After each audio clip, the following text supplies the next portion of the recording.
നീ ഇവിടെ നിൽക്കണം, മാറിക്കേ. എല്ലാവർക്കും രക്ഷപ്പെടണ്ടേ? രാജേട്ടൻ ഇപ്പൊ ഭിത്തി പൊളിക്കും. നമുക്ക് എല്ലാവർക്കും രക്ഷപ്പെടാൻ. ഞാനിപ്പോ തന്നെ രക്ഷപ്പെട്ടിരിക്കുന്നു. എനിക്ക് അവരെ തീവ്രവാദിക്ക് ഒപ്പിച്ചേരണം. നീ ഒന്ന് വിട്ട് നിങ്ങളെ പിടിച്ചോടുത്താലേ അവരെന്നെ ശബ്ദത്തിൽ ചേർക്കും. ശരത്തണ്ണ, നീ അവിടെ ശരത്തണ്ണ, അയ്യപ്പണ്ണ, ശാമ്പോണ്ണ. രക്ഷപ്പെട്ടു. ആദ്യം ഞാൻ രക്ഷപ്പെടും, എന്നിട്ട് നിങ്ങൾ ഓരോരുത്തരെയായിട്ട് ഞാൻ രക്ഷപ്പെടുത്തും. എന്നെ തള്ളി പുറത്താക്കും.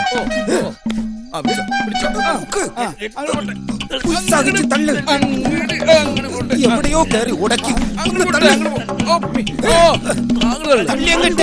ഇവൻ രക്ഷപ്പെട്ട് കഴിഞ്ഞാൽ പിന്നെ ഞാൻ രക്ഷപ്പെടും. പിന്നെ എന്റെ ഭാര്യ അമ്മ, പിന്നെ എന്റെ മക്കള്. അത് കഴിഞ്ഞിട്ട് നീയോ തർക്കിക്കല്ലേ.